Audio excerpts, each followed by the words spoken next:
13년차 베테랑 부사관이 상병 하나 때문에 모든 것을 걸었다면 군대에서 가장 위험한 건 적이 아닙니다. 바로 침묵입니다. 모든 사람이 고개를 숙이고 못 본 척하는 그 순간 한 사람이 일어섰습니다. 전역을 한 달 앞둔 13년차 중사 정태식. 그가 마주한 건 상식을 뒤엎는 충격적인 현실이었습니다. 이것이 과연 정의로운 군대인가? 1인실을 쓰는 병사, 외출증 없이 드나드는 부대, 개인 전용 샤워실까지 당신이 알던 군대의 모든 상식이 무너집니다. 하지만 더 충격적인 건 따로 있었습니다.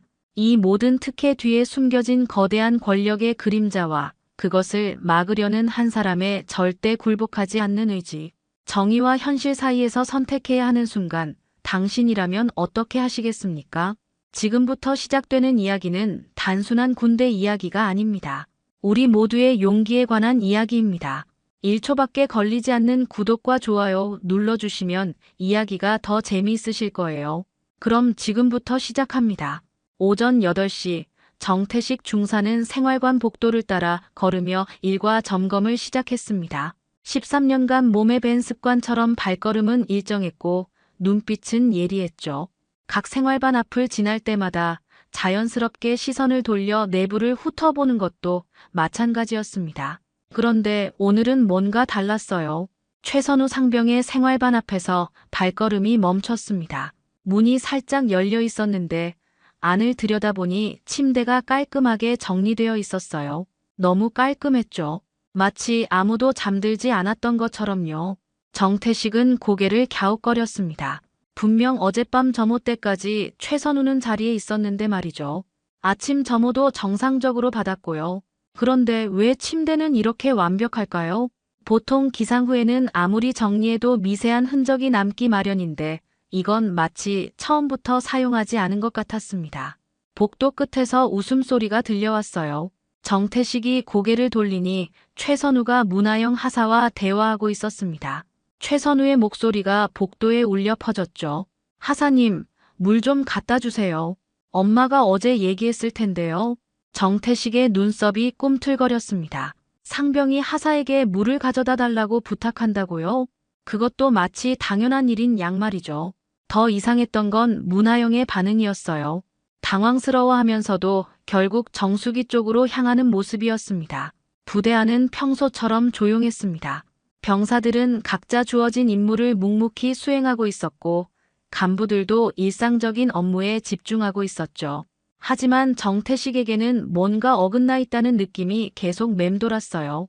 마치 잘 맞춰진 시계 톱니바퀴 중 하나가 미세하게 틀어져 있는 것 같았습니다. 점심시간이 되자 정태식은 식당으로 향했습니다. 익숙한 발걸음으로 복도를 지나는데 또다시 최선우의 모습이 눈에 띄었어요. 이번에는 혼자서 휴대폰을 보며 웃고 있었는데 그 표정이 묘하게 여유로워 보였습니다. 다른 병사들과는 확연히 다른 분위기였죠. 정태식은 자신의 판단을 의심해 보려 했습니다. 혹시 자신이 너무 예민하게 반응하는 건 아닐까요? 하지만 13년간 쌓인 경험이 계속 경고음을 울려댔어요. 뭔가 잘못되고 있다는 신호였습니다. 다음 주 월요일, 정태식은 평소보다 일찍 부대에 도착했습니다. 주말 동안 계속 마음에 걸렸던 일들을 정리하고 싶었거든요. 사무실에 들어서자마자 박기석 소령이 다급한 표정으로 다가왔어요. 정 중사, 잠깐 이야기 좀 하죠. 박기석의 목소리에는 평소와 다른 긴장감이 섞여 있었습니다. 정태식은 고개를 끄덕이며 소령실로 따라갔어요. 문을 닫자마자 박기석이 입을 열었죠. 최선우 상병 건인데요. 부모님 쪽에서 샤워실 리모델링을 요청해 왔습니다. 시설과에서 견적을 뽑아보라고 하네요. 정태식의 눈이 커졌습니다. 개인 병사의 부모가 부대 시설 개조를 요청한다고요? 이런 일은 13년 복무하면서 한 번도 경험해 본 적이 없었어요. 소령님, 그런 요청이 가능한 일입니까? 글쎄요, 저도 처음 겪는 일이라 하지만 윗선에서 검토해 보라고 하니까요. 박기석의 대답은 애매했습니다. 확답을 피하는 듯한 어조였죠. 정태식은 뭔가 석연치 않다는 생각이 들었지만 일단 지시를 따르기로 했어요. 그런데 문제는 거기서 끝나지 않았습니다. 수요일 오후 정태식이 순찰을 돌던 중 위병소 근무자로부터 이상한 보고를 받았어요.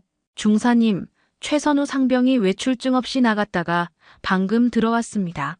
외출증 없이? 네, 확인해봤는데 오늘 외출 승인 명단에 이름이 없었습니다. 그런데 당당하게 나갔습니다. 정태식은 즉시 외출 기록부를 확인했습니다. 분명히 최선우의 이름은 없었어요. 하지만 위병소 근무자의 말에 따르면 최선우는 마치 당연한 일인 양정문을 빠져나갔다고 했죠. 이튿날 아침, 정태식은 조심스럽게 이 사실을 박기석에게 보고했습니다. 모든 사실을 정확히 기록한 보고서와 함께 말이죠. 소령님, 최선우 상병의 무단 외출건에 대해 보고드리겠습니다. 박기석은 보고서를 받아들고는 잠시 묵묵히 읽어보더니 한숨을 내쉬었어요. 정 중사, 이런 사소한 일로 괜히 긁어부스럼 만들지 마시죠. 아마 행정착오일 겁니다. 하지만 소령님, 규정상. 알겠습니다. 제가 알아서 처리할 테니까 신경 쓰지 마세요. 박기석의 말투는 단호했습니다. 더 이상 파고들지 말라는 신호였죠. 정태식은 불편한 마음을 억누르며 사무실을 나왔어요. 그날 오후 간부 회의가 있었습니다. 여러 안건들이 논의되는 가운데 정태식은 조심스럽게 최선우 관련 사안을 언급해봤어요. 하지만 다른 간부들의 반응은 차가웠습니다. 모두들 고개를 돌리거나 다른 곳을 바라보며 입을 다물었죠. 회의가 끝난 후 문하영 하사가 정태식에게 다가왔습니다. 중사님, 잠깐 이야기할 수 있으시겠습니까? 둘은 복도 한쪽으로 자리를 옮겼어요. 문하영의 표정은 진지했습니다. 중사님, 저도 며칠 전부터 이상하다고 생각했습니다. 최선우 상병의 행동 말이에요. 정태식은 문하영의 말에 귀를 기울였습니다. 자신만 이상하게 생각하는 게 아니었구나 싶어 조금 안도감이 들었어요. 그런데 아무도 문제 삼지 않으려 합니다. 이게 정상입니까? 문하영의 질문에 정태식은 답을 하지 못했습니다. 하지만 마음속으로는 분명히 알고 있었어요.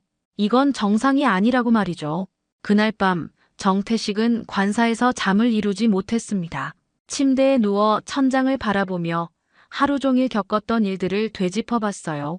문하영의 마지막 질문이 계속 머릿속을 맴돌았죠.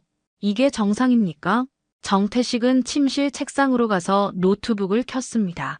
처음에는 그냥 인터넷을 둘러볼 생각이었는데 어느새 포털 사이트 검색창에 군대 갑질 신고라는 단어를 입력하고 있었어요. 검색 결과들을 훑어보다가 청와대 국민청원 사이트를 발견했습니다. 손가락이 마우스 위에서 떨렸어요. 정말 이런 글을 올려도 될까요? 13년간 쌓아온 군 생활이 한순간에 무너질 수도 있는 일이었습니다. 하지만 문하영의 목소리가 다시 들려왔어요. 정의는 누가 지킵니까? 새벽 2시, 정태식은 마침내 키보드에 손을 올렸습니다. 제목란에 공군 부대 내 특혜 의혹에 대한 신고라고 적었어요. 본문에는 지난 며칠간 목격했던 모든 사실들을 담담하게 기록했습니다. 샤워실 리모델링 요청, 무단 외출, 그리고 상급자들의 묵인까지 말이죠. 글을 다 쓰고 나서도 한참을 망설였습니다. 업로드 버튼 위에 마우스 커서를 올려놓고는 계속 고민했어요. 하지만 결국 클릭했습니다. 돌아올 수 없는 강을 건너는 순간이었죠. 이틀 후 월요일 아침, 부대 분위기가 심상치 않았습니다. 평소보다 일찍 출근한 간부들의 표정이 모두 어두웠어요. 정태식이 사무실에 들어서자마자 박기석이 다가왔습니다. 정 중사, 긴급 상황입니다. 공군본부에서 감찰팀이 내려온다고 합니다. 정태식의 심장이 빨라졌습니다. 설마 자신의 청원 때문일까요? 아직 며칠밖에 지나지 않았는데 벌써 반응이 온 건가요? 무슨 일로 오신다고 하십니까? 특정 병사의 특혜 의혹 때문이라고 하네요. 혹시 정 중사님이 아는 게 있습니까? 박기석의 눈빛이 날카로웠습니다. 의심하고 있다는 게 분명했어요. 정태식은 최대한 침착하게 대답했습니다. 저도 잘 모르겠습니다. 오후 3시 검은색 승용차 2대가 부대 정문으로 들어왔습니다. 감찰팀이었죠. 정장을 입은 수사관들이 내리자 부대 전체가 긴장감에 휩싸였어요. 병사들은 웅성거리며 서로 눈빛을 주고받았고 간부들은 표정을 굳히고 있었습니다. 감찰팀장이 황준영 준장과 면담을 가진 후 각 부서별로 조사가 시작됐어요. 정태식도 조사 대상자 명단에 포함되어 있었습니다. 당연한 일이었죠. 최선우와 가장 가까이에서 근무하던 중간 관리자였으니까요. 조사실로 불려간 정태식 앞에 수사관이 앉았습니다. 중년의 남성으로 날카로운 눈빛을 가지고 있었어요. 정태식 중사님이시죠? 최근 청와대 국민청원에 올라온 글에 대해 아시는 바가 있습니까? 직접적인 질문이었습니다. 더 이상 숨길 수도 없었고 숨기고 싶지도 않았어요. 정태식은 깊게 숨을 들이마셨습니다. 그 글을 제가 올렸습니다. 수사관의 표정이 살짝 놀란 듯 변했어요. 아마 이렇게 쉽게 자백할 거라고는 예상하지 못했던 것 같았습니다. 왜 익명으로 올리셨습니까? 처음에는 보복이 두려웠습니다. 하지만 지금은 다릅니다. 더는 눈 감고 살지 않겠습니다. 정태식의 목소리는 단호했습니다. 자신이 한 선택에 대해 후회하지 않는다는 의지가 담겨 있었어요. 감찰팀의 조사가 본격적으로 시작된 지 사흘째, 부대 분위기는 얼어붙었습니다. 복도에서 만나는 동료들은 정태식과 눈을 마주치려 하지 않았어요. 식당에서도 다들 고개를 숙이고 밥만 먹었죠. 마치 정태식이 전염병 환자라도 되는 것처럼 말입니다. 감찰팀은 체계적으로 움직였어요. 첫 번째로 파헤친 건 최선우의 빨래 문제였습니다. 수사관들이 세탁실을 샅샅이 뒤지더니 CCTV 영상까지 확인했죠. 결과는 충격적이었어요. 최선우의 사복과 속옷들이 정기적으로 부대 밖으로 반출되고 있었던 겁니다. 이게 사실입니까? 수사관이 세탁 담당 병사에게 물었습니다. 그 병사는 떨리는 목소리로 대답했어요. 네, 매주 금요일마다 누군가 와서 가져갔습니다. 집에서 세탁해서 월요일에 다시 가져다 준다고 했습니다. 다음은 외출 기록이었습니다. 감찰팀이 최근 석 달간의 외출증 발급 현황을 조사한 결과 최선우는 공식적으로는 한 번도 외출 허가를 받지 않았다고 나왔어요. 하지만 위병소 근무자들의 증언에 따르면 실제로는 일주일에 두세 번씩 부대를 드나들었다는 겁니다. 정태식은 이 모든 과정을 지켜보며 복잡한 심정이었습니다. 자신이 옳은 일을 했다는 확신은 있었지만 동시에 동료들로부터 받는 차가운 시선이 마음을 아프게 했어요. 점심시간에 혼자 식사를 하다 보니 자연스럽게 한숨이 나왔습니다. 그때 누군가 정태식 옆자리에 앉았어요. 고개를 돌리니 문하영이었습니다. 다른 간부들이 모두 피하는 상황에서 문하영만이 정태식 곁에 왔던 거죠. 중사님, 힘드시지 말입니다. 문하영의 목소리는 따뜻했습니다. 정태식은 고개를 끄덕였어요. 조금 그래. 하지만 후회하지는 않아. 저도 중사님 편입니다. 누군가는 이런 일을 해야 했어요. 문하영의 말에 정태식은 위로를 받았습니다.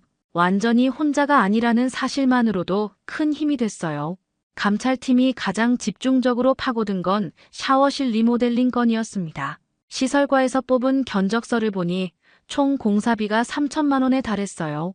개인 병사 한 명을 위해 이런 규모의 공사를 검토했다는 게 상식적으로 이해가 안 됐죠. 누가 이런 지시를 내렸습니까? 수사관이 박기석에게 물었습니다. 박기석은 땀을 흘리며 대답을 피했어요. 윗선에서 검토해보라고 해서. 구체적으로 누구입니까? 그게 정확히 기억이. 박기석의 변명은 설득력이 없었습니다. 수사관들의 표정이 점점 굳어갔어요.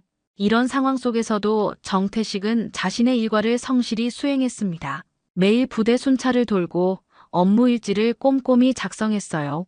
특히 최선우와 관련된 모든 사항들을 빠뜨리지 않고 기록했습니다. 언젠가 이 기록들이 진실을 밝히는 데 도움이 될 거라고 믿었거든요. 목요일 저녁 정태식이 사무실에서 늦게 일을 마치고 나오는데 복도에서 후임 병사 몇 명과 마주쳤습니다. 평소 같으면 인사만 하고 지나갔을 텐데 이번에는 달랐어요.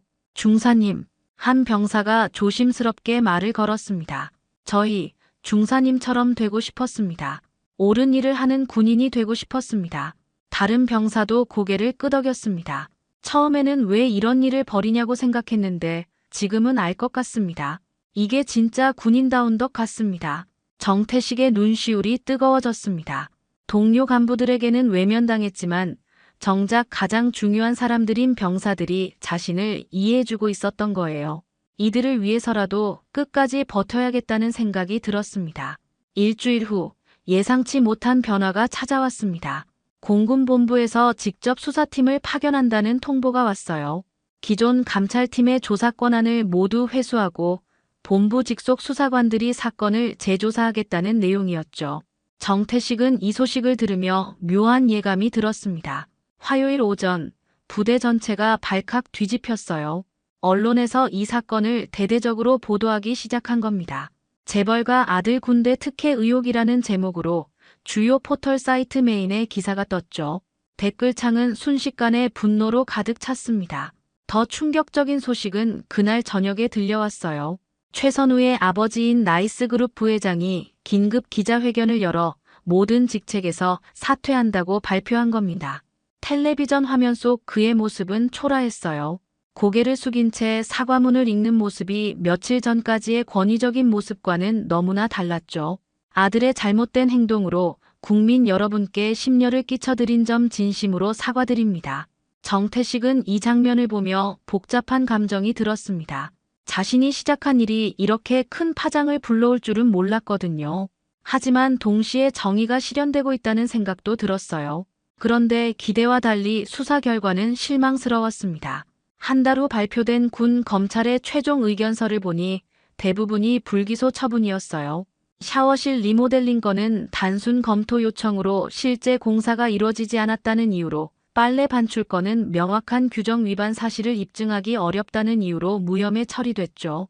최선우에게 내려진 처벌은 고작 무단 이탈 혐의로 인한 경징계였습니다. 벌금 10만 원과 함께 훈계 조치만 받았어요. 그것도 이미 전역을 앞둔 상황이라 실질적인 처벌 효과는 전혀 없었죠. 정태식은 그날 밤 관사에서 혼자 술을 마셨습니다. 소주 한 병을 비우면서 계속 되뇌었어요. 이게 정의냐, 이게 정의냐고 13년간 믿어왔던 군대의 공정성과 원칙이 한순간에 무너지는 것 같았습니다. 다음 날 아침, 출근길에 문하영이 정태식을 기다리고 있었어요. 손에는 두꺼운 서류 봉투를 들고 있었죠.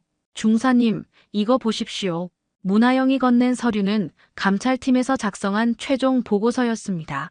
공식 발표와는 다른 내용이 담겨 있었어요. 실제로는 충분한 규정 위반 사실들이 확인됐지만 상부의 압력으로 축소 처리됐다는 내용이었죠. 이 보고서는 어떻게?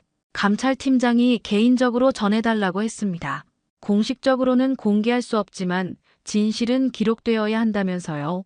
정태식은 보고서를 읽으며 분노와 함께 새로운 희망을 느꼈습니다. 자신만 이 문제를 심각하게 생각하는 게 아니었어요. 시스템 안에도 정의를 추구하는 사람들이 있었던 겁니다. 중사님, 낙심하지 마십시오. 이번이 끝이 아닙니다. 문하영의 눈빛이 단호했습니다. 다음은 우리 차례입니다. 이 일을 시작으로 더 많은 것들이 바뀔 거예요. 정태식은 문하영의 말에서 힘을 얻었습니다. 비록 이번 결과는 아쉬웠지만 변화의 씨앗은 이미 뿌려졌어요.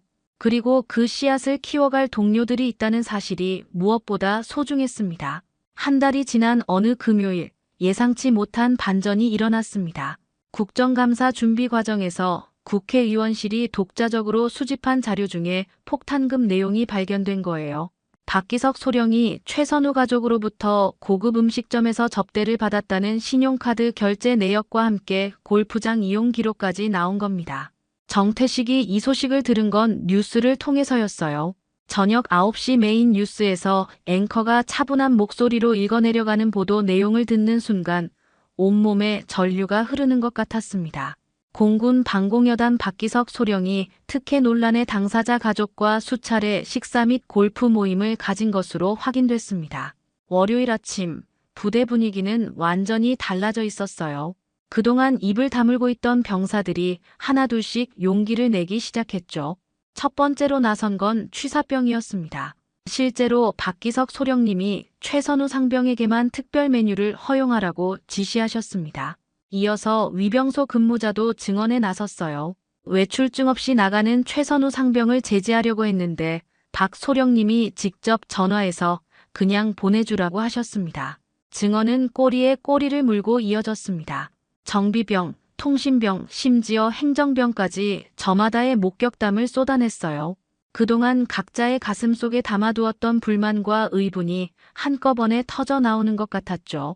정태식은 이 모든 상황을 지켜보며 감회가 깊었습니다.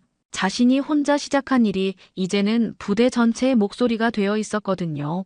처음에는 외로웠지만 지금은 수많은 동료들이 함께하고 있다는 확신이 들었어요. 언론의 관심도 다시 뜨거워졌습니다. 연일 기자들이 부대 앞에 진을 치고 있었고 인터넷에는 관련 기사와 댓글들이 폭주했죠. 특히 박기석의 접대 의혹이 드러나면서 여론은 더욱 악화됐습니다.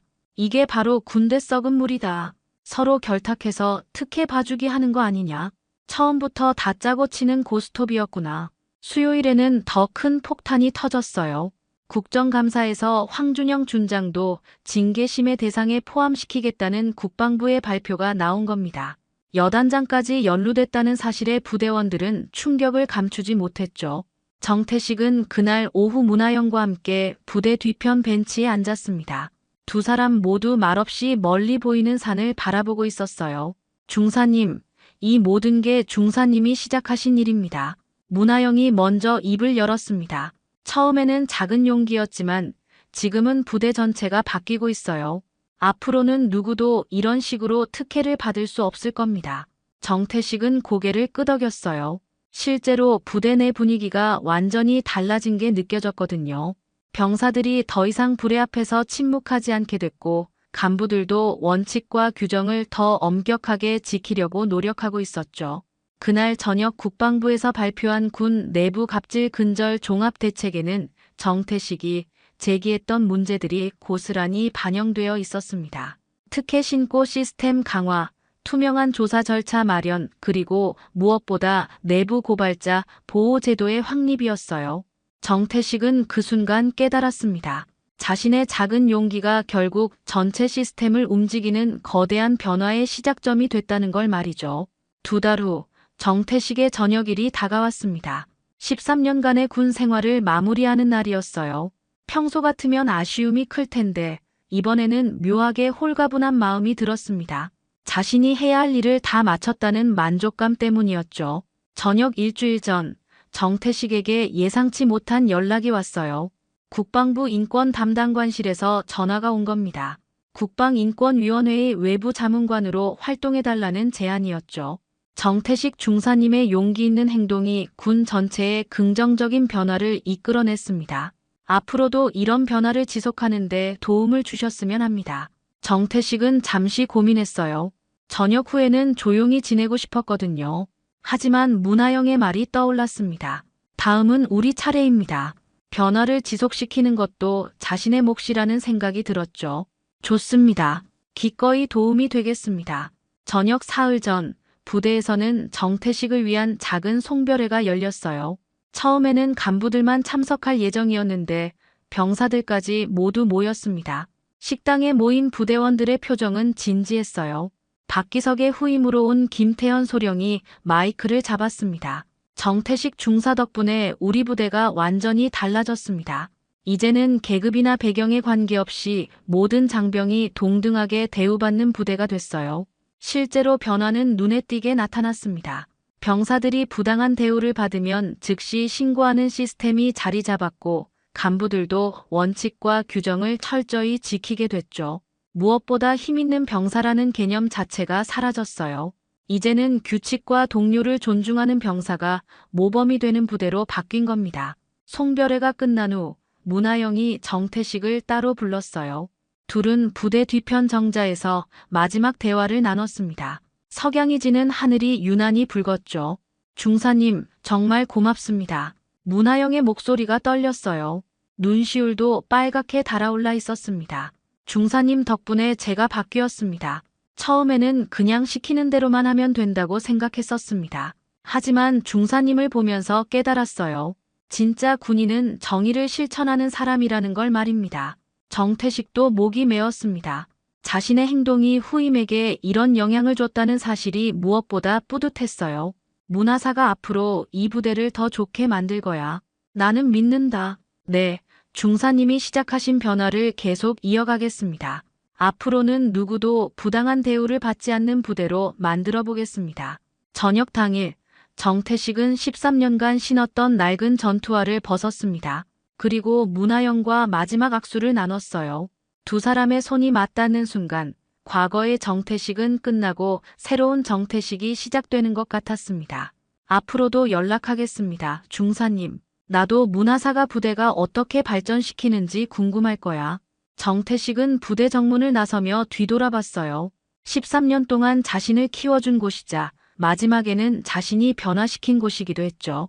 이제 새로운 역할에서 더 많은 부대들이 이런 변화를 겪을 수 있도록 도와야겠다는 다짐을 했습니다. 저녁 한 달 후, 정태식은 텔레비전에서 예상치 못한 장면을 목격했습니다. 최선우가 시사 프로그램에 출연해 인터뷰를 하고 있었어요. 깔끔한 정장을 입은 그의 모습은 군복을 입었던 때와는 완전히 달랐습니다. 표정도 한결 성숙해 보였죠. 어릴 때부터 모든 게 가능하다고 배웠습니다. 최선우의 목소리는 담담했어요. 과거의 오만함은 찾아볼 수 없었죠. 아버지의 힘으로 무엇이든 할 수 있다고 생각했습니다. 하지만 군대에서 깨달았어요. 그런 제가 얼마나 잘못됐는지를요. 누군가는 그걸 멈춰줘야 했습니다. 인터뷰어가 물었습니다. 그 누군가가 정태식 중사라고 생각하십니까? 네, 정태식 중사님이 용기를 내지 않았다면 저는 계속 그렇게 살았을 겁니다. 감사합니다. 정태식은 화면 속 최선우를 보며 복잡한 감정이 들었어요. 분노의 대상이었던 그가 이제는 반성하는 모습을 보이고 있었거든요. 사람은 정말 변할 수 있구나 싶었습니다. 같은 시각 부대에서는 문하영이 새로운 변화를 이끌고 있었어요.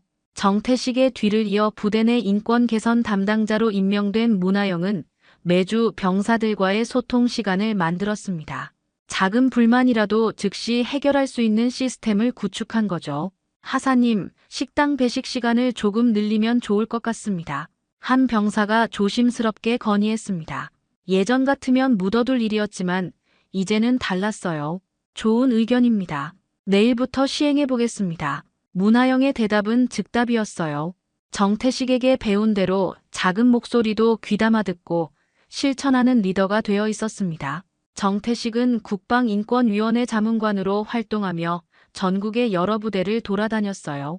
자신이 경험했던 일들을 바탕으로 교육 프로그램을 만들고 직접 강의도 했습니다. 처음에는 낯설었지만 점차 보람을 느끼게 됐죠. 여러분이 지금 받고 있는 대우가 정당한지 항상 생각해 보세요. 그리고 부당하다면 용기를 내어 목소리를 내십시오. 강의장에 앉은 병사들의 눈빛이 진지했어요. 정태식은 그들 중에서 또 다른 정태식이 나올 수 있다는 희망을 품었습니다. 어느 금요일 저녁 정태식에게 문하영으로부터 전화가 왔어요.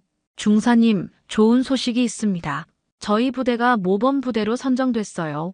병사 만족도 조사에서도 전군 최고 점수를 받았습니다. 정태식의 얼굴에 미소가 번졌습니다. 자신이 시작한 변화가 이런 결실을 맺고 있다니 정말 뿌듯했어요. 모든 게 중사님 덕분입니다. 중사님이 보여주신 용기가 저희 모두를 바꿨습니다. 뮤나사가 잘 이끌어준 덕분이지. 앞으로도 계속 그렇게 해. 전화를 끊은 후 정태식은 창밖을 바라봤어요. 해가 지고 있었지만 마음은 따뜻했습니다. 자신은 이제 침묵하던 부사관이 아니라 정의를 외치는 증언자가 되어 있었고 문하영은 단순한 관찰자에서 실천하는 리더로 성장해 있었어요. 그날 밤 정태식은 일기에 한 줄을 적었습니다. 작은 용기가 큰 변화를 만들어낸다. 오늘도 그 변화는 계속되고 있다. 세상은 여전히 불완전했지만 정의를 향한 작은 걸음들이 모여 더 나은 내일을 만들어가고 있었습니다. 오늘 이야기 어떠셨나요? 구독과 좋아요는 이미 하셨을 테니 시청자님의 의견을 댓글로 달아주세요. 항상 건강하시고 행복하세요.